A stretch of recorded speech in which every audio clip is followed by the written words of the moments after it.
Bueno, dando continuidad al programa, tengo el honor de presentar a la doctora Adriana Puente Barragán. Ella está en el Hospital 20 de Noviembre, es profesora de la Cátedra de Cardiología y está en el área de cardiología nuclear, y ella nos va a dar su tema de GEICT-SPEC en cardiología nuclear. Muchas gracias, doctora.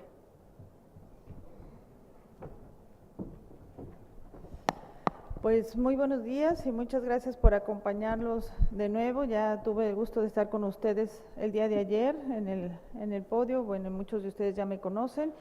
Y vamos a dar una pequeña introducción acerca de lo que es la imagen cardiovascular no invasiva y la utilidad o el beneficio que ésta nos brinda para el diagnóstico, sobre todo de la cardiopatía isquémica en nuestros pacientes. Como ustedes bien saben, pues ahora estamos en la época en la era de la imagen multimodal, y a lo mejor no es del todo su caso, pero hay hospitales o hay poblaciones o hay ciudades en donde hay hospitales de tercer nivel, donde tenemos prueba de esfuerzo, eco, medicina nuclear, a lo mejor es lo más frecuente, pero las cosas se complican cuando están los hospitales de alta especialidad o simplemente si ustedes envían un paciente a la Ciudad de México de referencia, probablemente como nosotros lo recibimos porque estoy en el ISSSTE. Entonces, muchas veces surgen las confusiones y las complicaciones de que no sabemos qué método de diagnóstico pedirle, ¿sí? Porque son tantos los métodos diagnósticos de imagen que muchas veces nos confundimos y no sabemos cómo dirigirlo. Entonces, yo creo que el objetivo de este simposio es hablar de las bondades, beneficios, limitaciones, indicaciones de cada uno de estos métodos diagnósticos, tanto de los que podemos llamar tradicionales, ¿sí?, como son el ecocardiograma, y después vino el SPEC o la medicina nuclear o el estudio de perfusión miocárdica con cardiología nuclear, y los nuevos métodos o los más desarrollados hoy en día, que son la tomografía cardíaca, la resonancia magnética y la tomografía por emisión de positrones. Entonces, el día de hoy pues contamos con altos especialistas en la materia, cada uno les va a tratar de explicar pues las indicaciones de su estudio. Y bueno, hemos estado hablando pues de las mujeres, de la importancia de la cardiopatía isquémica y de alta prevalencia de la cardiopatía en ellas. Y para no repetir, solo quiero mencionar que debido a todo esto, pues es necesaria una estrategia diagnóstica eficiente en las mujeres para evitar que éstas lleguen infartadas y que se nos compliquen, ¿sí? Necesitamos detectar la cardiopatía isquémica en la mujer aún en etapas asintomáticas, lo cual es un problema para nosotros, ¿sí?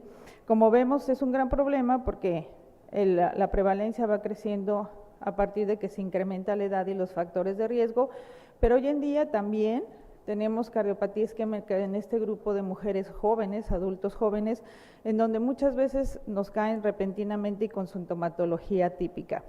También quiero mencionar que pues hay que hacer hincapié, y como le estamos haciendo el objetivo de esta reunión, acerca de las enfermedades del corazón en las mujeres, y no nada más preocuparnos del cáncer de mama, que es lo que se le ha dado mayor publicidad. Yo creo que es algo que se nos debe de quedar en mente. Y eso es lo que quiero expresar en esta diapositiva. Vean, si nosotros tomamos las enfermedades isquémicas, 10.9% en México, el EBC y las enfermedades hipertensivas, vean que estas acumulan el 21% contra el 2% que se tiene en estos años la estadística, de tal forma que las enfermedades del corazón toman un porcentaje muy importante en las mujeres mexicanas, y si añadimos las complicaciones de las mujeres diabéticas, pues estos suman en conjunto hasta un 34%, lo cual en comparación a la incidencia y también a la prevalencia del CA de mama, pues entonces nos quedamos muy arriba las enfermedades del corazón en las mujeres. Y podemos decir entonces que las muertes de mujeres por diabetes, cardiopatía isquémica y enfermedad cerebrovascular totalizan más de 83,000 al año y representan 34% de todas las muertes en este género. Y entonces, ¿qué modalidad diagnóstica vamos a escoger en imagen cardiovascular para diagnosticar a mi paciente con cardiopatía isquémica? Es lo que le dije, tenemos tantas imágenes que podemos empezar con lo más tradicional. La prueba de esfuerzo, vamos a ver el ecoestrés, o la tomografía por emisión de positrones. O podemos avanzar hasta las tecnologías más altas que no están disponibles en todos sus hospitales, ¿sí? Ni aún en la Ciudad de México, aunque hay cada vez mayor disponibilidad, como son la tomografía por emisión de positrones, la tomografía cardíaca y la resonancia magnética.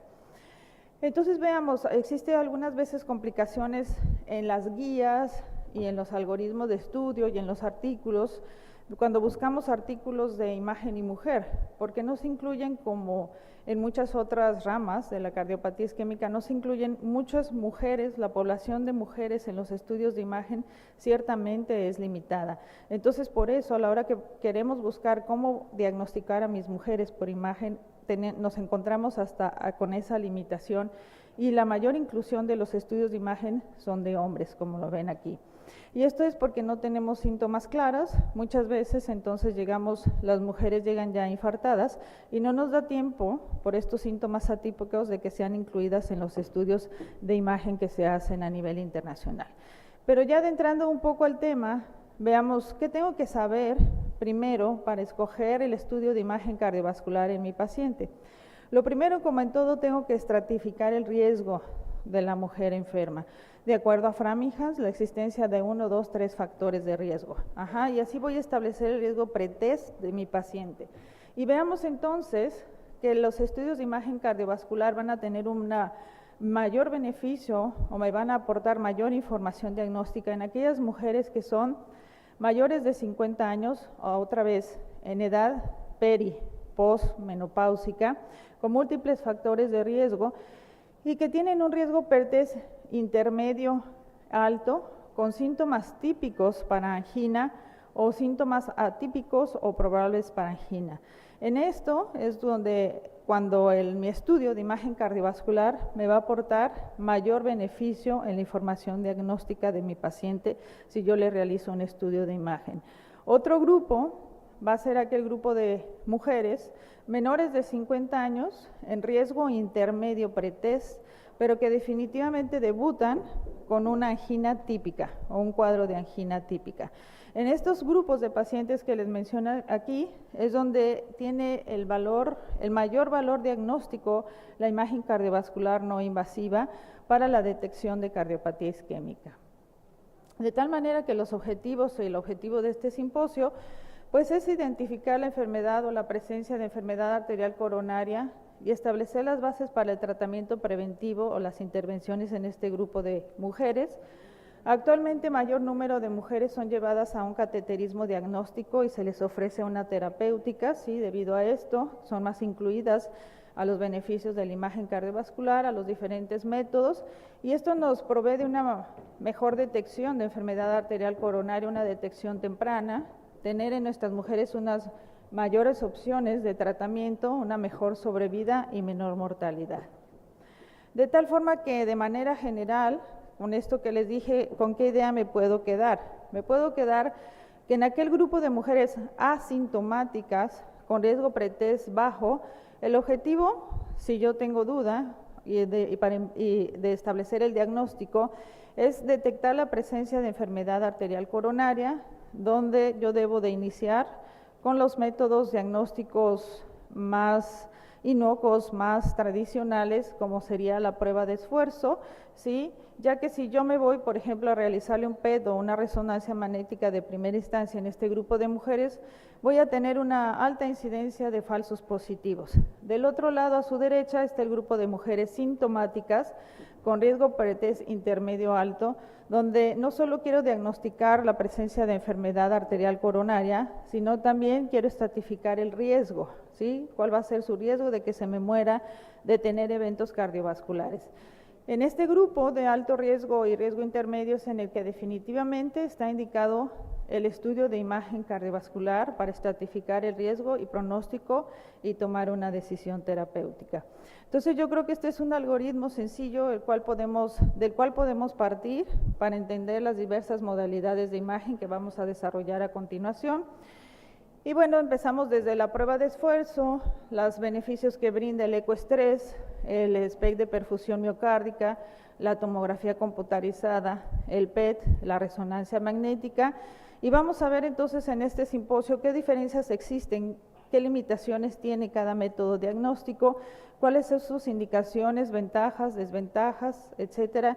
Y pues vamos a tratar de abordarlo de una manera fácil, práctica y concreta para que ustedes se lleven una idea de cómo utilizar cada método. Entonces, bueno, pues yo me voy a permitir seguir con mi parte, joven.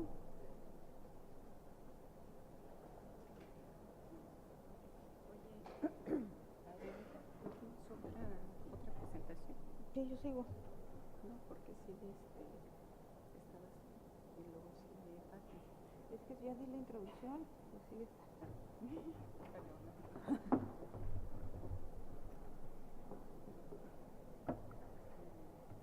Ok, ahí estamos. Ahí nada más le da ya presentación.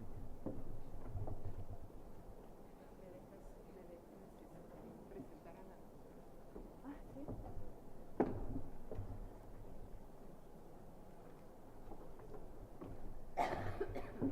Se acaba de integrar aquí a la mesa la doctora Aloha Meave.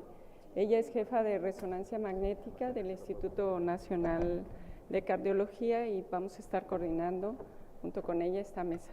Y le doy la palabra a la doctora Adriana Puente para continuar con el siguiente tema, que es la evaluación de perfusión miocárdica con gated SPECT en mujeres. Muchas gracias.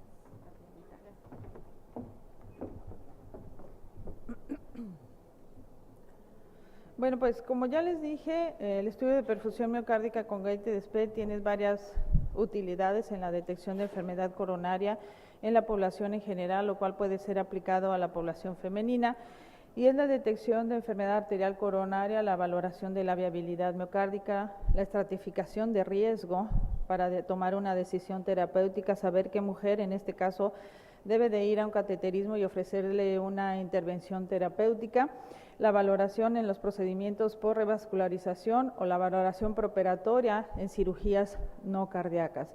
Este es el último statement o las últimas guías de uso apropiado e inapropiado de los estudios de gated SPECT o tomografía por emisión de positrones o medicina nuclear cardiológica o estudio de perfusión miocárdica. Y vean ustedes que es simplemente lo que ya les comenté, está indicado el estudio con radionúclidos en aquellas pacientes principalmente con riesgo intermedio o alto que puedan o no puedan hacer ejercicio, con síntomas sugestibles o con un electro que no podamos interpretar como pudiera ser el caso de unas alteraciones inespecíficas o la presencia de bloqueo de rama izquierda. La sensibilidad y especificidad del método para reconocer la presencia de enfermedad arterial coronaria es alta y sobre todo la sensibilidad porque evaluamos perfusión miocárdica, lo cual está presente en las alteraciones iniciales de la cardiopatía isquémica. Una de las bondades o los beneficios que brinda el método es que muchas de las mujeres en la edad peri- y posmenopáusica pues no tienen una buena condición física y sabemos que nuestro estudio entonces consta de dos partes, reposo-esfuerzo, donde se valora la perfusión miocárdica en reposo y en esfuerzo, y en aquellas mujeres que no pueden hacer esfuerzo pues entonces la mayoría de ellas hacen esfuerzo farmacológico con vasodilatador que se llama dipiridamol. Y vean ustedes que también nosotros si empezamos el estudio con la fase de solo esfuerzo, porque habitualmente lo hacemos reposo-esfuerzo, pues nosotros podemos tener en algunas mujeres un esfuerzo normal y ahí paramos el estudio sin necesidad de hacer la fase de reposo. Y entonces si tenemos un esfuerzo normal en una mujer, pues nos podemos quedar tranquilos porque hay estudios que sugieren o han identificado que la presencia de un esfuerzo normal tiene un alto valor predictivo durante el seguimiento hasta 8 años en estos tipos de estudios y es muy comparable a lo que se ha encontrado en la población masculina. También otro de los beneficios es que nos guía al procedimiento de revascularización, a saber qué paciente va a ser beneficiada por hacer un cateterismo y una intervención terapéutica. Es así entonces que miren, en este estudio, que eran un número muy importante de mujeres, se les llevó a 2 brazos, aquellas mujeres que se les llevó directamente a tratamiento invasivo o a diagnóstico invasivo que fue con cateterismo cardíaco, o aquellas que se llevó a un manejo no invasivo, que fue primero un estudio de SPECT y luego, dependiendo de los resultados, a un cateterismo. Vean ustedes como en el primer grupo hasta un 45% tenían un estudio normal y un 32%, menor porcentaje, tenían un estudio multivascular o más de 2 vasos, y en el que primero se les hacía el estudio y luego se les llevaba a CATE, pues en este el beneficio era mayor porque hasta en un 58% ¿sí? Se le podían diagnosticar enfermedad multivascular y solo en el 22% teníamos la posibilidad de falsos estudios, o sea, de estudios normales o estudios falsos positivos. Entonces, el estudio es un buen estudio para dirigir la terapéutica a seguir en el grupo de mujeres. ¿Qué vamos a ver en el estudio de perfusión miocárdica? Pues vamos a obtener varias variables, les voy a mostrar una imagen, que son el tamaño del defecto de perfusión, que son las variables pronósticas, la presencia, la extensión de la isquemia, la severidad de la isquemia, la dilatación del ventrículo izquierdo y las variables de función ventricular, volumen telediastólico, telesistólico y fracción de expulsión. Si existe una disminución de la fracción de expulsión en el posesfuerzo, que quiere decir que estamos ante la presencia de una enfermedad coronaria significativa. ¿Y por qué es importante mencionarlas? Porque con estas vamos a estratificar el riesgo de mi paciente, en riesgo de acuerdo a la presencia o ausencia de estas variables, en riesgo bajo, intermedio o alto. Cada vez si tengo más variables presentes, obviamente el riesgo de que mi mujer se me complique, mi paciente se complique o muera de enfermedad cardiovascular va a ser mayor. Y esto es lo que nos muestra en estas gráficas. Vean ustedes como la probabilidad, la mortalidad o la probabilidad de eventos cardiovasculares en mi paciente va a ser mayor de acuerdo a mayor sea la anormalidad de mi estudio de perfusión miocárdica, o dicho de manera más fácil, de acuerdo a mayor cantidad de isquemia demuestre el estudio, entonces la probabilidad de eventos cardiovasculares va a ser mayor, tanto en hombres como mujeres, pero si estamos hablando de mujeres, vean ustedes que un estudio severamente anormal tiene una probabilidad muy alta de complicarse ese paciente y la probabilidad es muy similar a la población masculina. También podemos ver que lo mismo se presenta de manera similar en las mujeres diabéticas, lo cual tiene todavía más riesgo. Y lo que les quiero mencionar en esta gráfica es cómo aquellas pacientes diabéticas tienen una mayor probabilidad de complicarse siempre y cuando tengan un estudio positivo de perfusión miocárdica. En este estudio, que involucró 2.200 pacientes, vean ustedes que la mortalidad fue mayor siempre y cuando el SPECT mostrara isquemia severa, ¿sí? Y esta mortalidad iba en relación a la extensión y severidad de la isquemia y del infarto presente o que se descubrió. Y nosotros utilizamos un score de suma donde tenemos que nos refleja la severidad de la isquemia. Si es mayor de 8 y todavía si es mayor de 10 y más severamente, como se descubrió en este estudio, mayor de 22, tenemos que nos refleja una isquemia severa y la probabilidad de eventos cardiovasculares es mayor. Aún más si existe disminución de la fracción de expulsión menor del 50% en mis pacientes.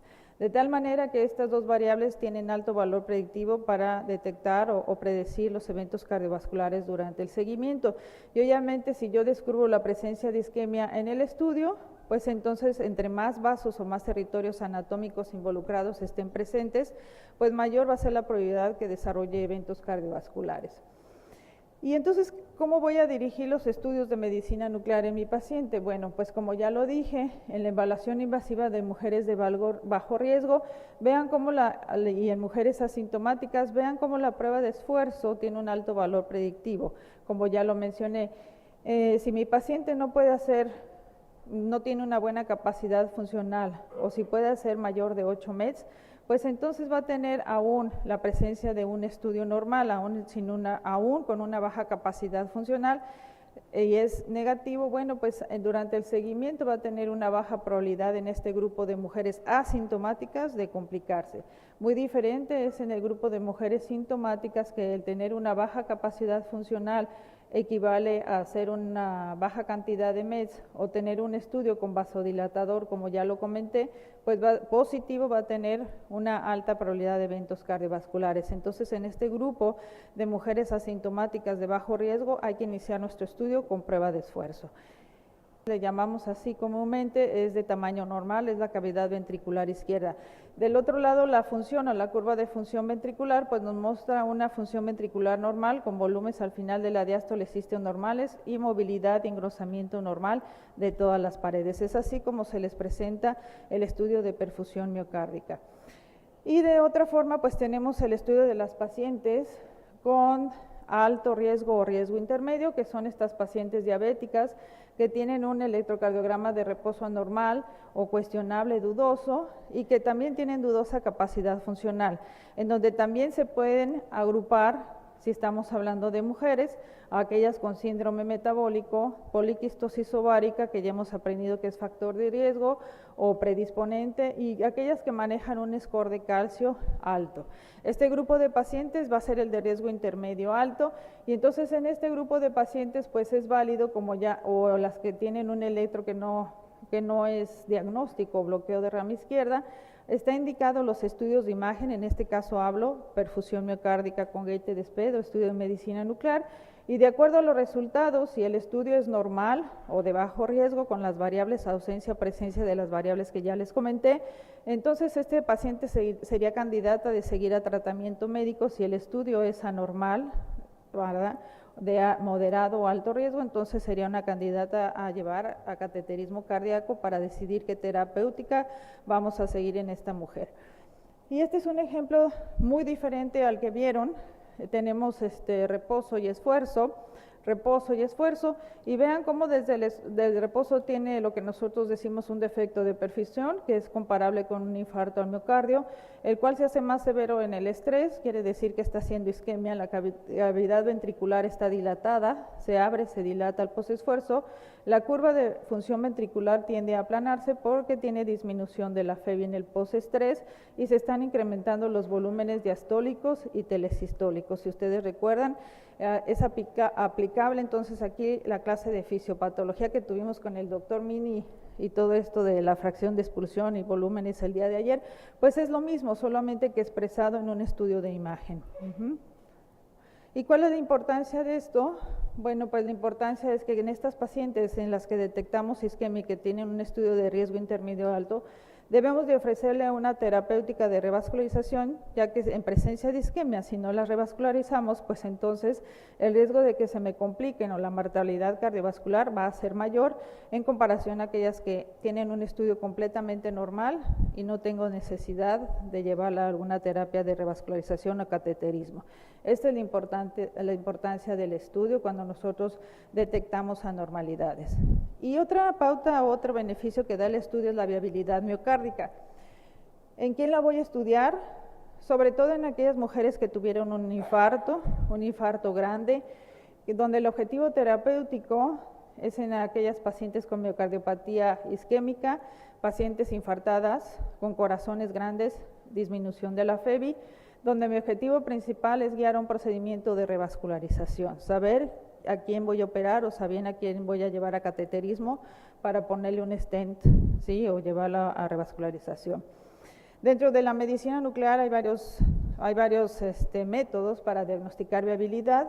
En el estudio de perfusión miocárdica, el radiotrazador especial es el talio 201, y más adelante el doctor Alexanderson nos va a hablar del PET, que es el gold estándar para viabilidad miocárdica, aunque ya tenemos otro gold estándar, que es la resonancia magnética, también muy útil, pero bueno, voy a enseñarles cuál sería un ejemplo de una miocardiopatía isquémica dilatada.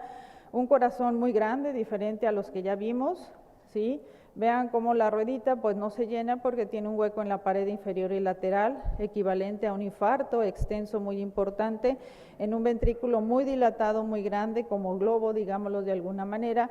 La curva de función ventricular muy aplanada porque ya tiene afección, disminución de la fracción de expulsión, ¿sí?, como lo ven aquí, del 20 y del 17%, y hay incremento sumamente importante de los volúmenes diastólicos y sistólicos. Estos son las pacientes en que debemos de buscar viabilidad miocárdica para ver si tiene viabilidad en la zona del infarto y se les puede ofrecer una terapia de revascularización. Dicho esto, entonces, nosotros tenemos un ejemplo aquí de un paciente infartado en la región o en la pared inferolateral. Todo esto que ven aquí, la pared anterior y el septum es normal. El paciente tuvo un infarto inferolateral, le inyectamos talio y lo que vemos es la redistribución del talio a las 24 horas y que vemos que en la parte del infarto redistribuye, llena, se pinta la donita y eso en palabras fáciles quiere decir que redistribuyó el talio y que tiene viabilidad en un paciente con una miocardiopatía dilatada de origen isquémico. Este es un ejemplo de un paciente que pudiera llevarse a una terapia de revascularización previo cateterismo cardíaco. Y entre más captación de talio tengamos, es lo que representa las barras azules, pues va a ser mayor el beneficio al estudio de la viabilidad miocárdica.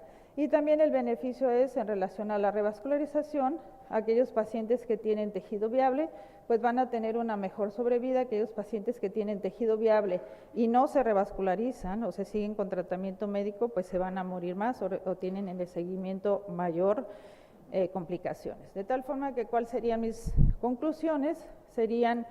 Tenemos el estudio de perfusión miocárdica, donde algunos de sus beneficios serían que es una modalidad relativamente accesible, ¿sí? Ya varios hospitales o existen gabinetes privados, se utiliza frecuentemente en mujeres con alta eficacia diagnóstica. En aquellas que no pueden hacer ejercicio, pues utilizamos esfuerzo farmacológico. Es un método diagnóstico muy bueno en presencia de bloqueo de rama izquierda y mujeres añosas, digámoslo de alguna manera, para estratificar el riesgo en este grupo de pacientes y nos beneficia en búsqueda de viabilidad miocárdica en este tipo de miocardiopatías. También el método tiene limitaciones. Cuando hacemos los estudios, muchas veces en mujeres que tienen mamas grandes nos interfiere al valorar la perfusión miocárdica. Entonces es lo que nosotros mencionamos como la presencia de falsos positivos debido a atenuación mamaria, cavidades pequeñas hipertróficas en pacientes muy hipertensas de larga evolución, pues entonces también es difícil de valorar la perfusión miocárdica.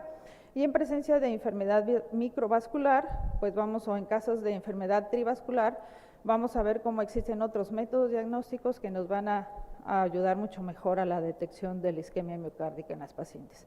Y bueno, con esta foto de mi hospital, del gabinete donde trabajo en el ISSSTE, pues me despido y invitándolos a conocer el gabinete y tenemos la alta especialidad en cardiología nuclear. Muchas gracias.